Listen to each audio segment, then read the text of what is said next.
Assalamualaikum warahmatullahi wabarakatuh. Episode sebelumnya saya akan menjelaskan dan sudah menjelaskan tentang bagaimana kita memiliki kecakapan dalam menata emosi, yaitu 6 jurus atau 6 langkah supaya kita mampu merespon dengan tepat dan benar. Tapi hati-hati, ini bukan soal conscious, ini bukan soal pemikiran.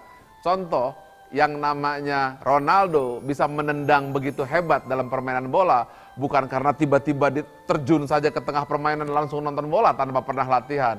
Tidak bisa. Begitu juga mungkin pemain-pemain bola yang lainnya yang juga tidak bisa, dia hanya datang lewat impian kemudian terjun langsung ke lapangan, tidak pernah latihan lalu bisa mencetak gol. Tidak bisa, harus pelatihan. Begitu juga Mike Tyson, petinju hebat. Dia tidak bisa tidur-tiduran, tiba-tiba ada pertandingan tinju, muncul ke lapangan, latihan dengan teori setelah hafal di buku.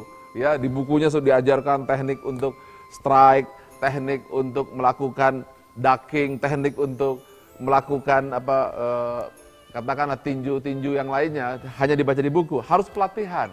Begitu juga untuk memiliki kecakapan emosi atau memiliki kemampuan mengelola emosi harus ada pelatihan-pelatihan. Tidak mungkin ketika ada bola di depan, lalu diingat-ingat, kemudian tunggu sebentar, ini jurus, tidak mungkin. Ya bola langsung disambar sama orang lain. Begitu pula di dalam emotional intelligence itu harus ada pelatihan-pelatihan yang rutin, yang suatu saat bisa dipetik saat waktunya dengan refleks, dengan waktu yang pas. Nah ini saya ingin sampaikan ada 6 cara untuk membangun atau melatih kecerdasan emosi. Apa yang disampaikan Stephen R. Covey itu benar. Beliau mengatakan, petiklah keputusan, maka Anda akan mendapatkan perbuatan. Petiklah perbuatan menjadi kebiasaan. Petiklah kebiasaan menjadi karakter. Artinya, kita harus lakukan pengulangan-pengulangan supaya ia menjadi kebiasaan. Ada 6 yang perlu kita lakukan.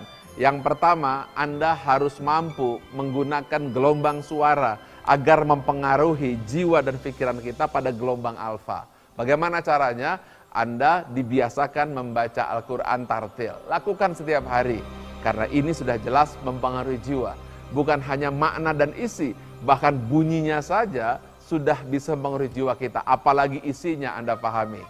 Yang kedua adalah problem statement, yaitu mampu menentukan problem dan kemudian mengakui kekurangan kita. Banyak orang yang tidak pernah bisa berubah karena ia ingkar kepada dirinya sendiri bahwa dirinya kurang.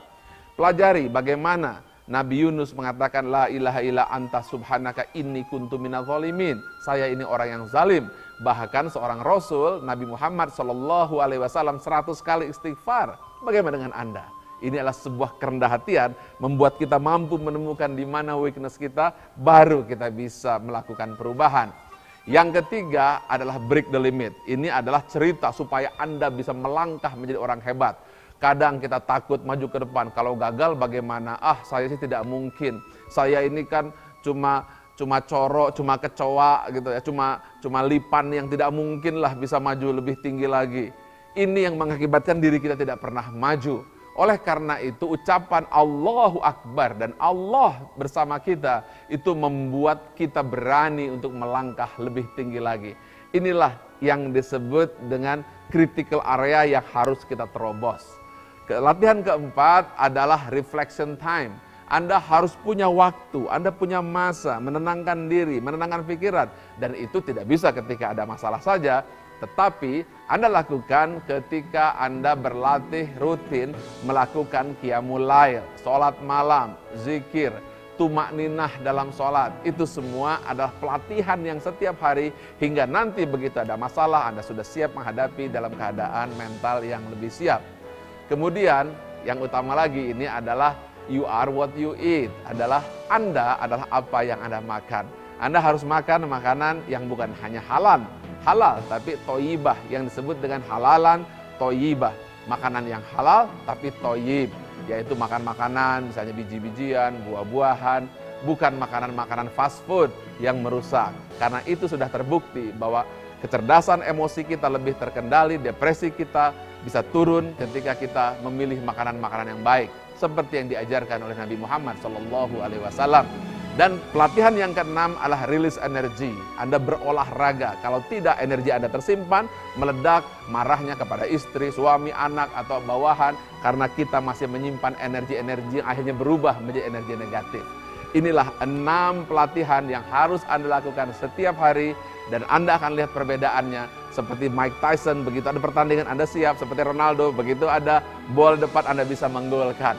Niscaya dengan itu Anda dikatakan seorang yang memiliki kecakapan tinggi di bidang kecerdasan emosi. Innama bu'istu liutammima makarimal akhlak. Tidak diturunkan aku Muhammad kecuali untuk membangun akhlak, membangun karakter.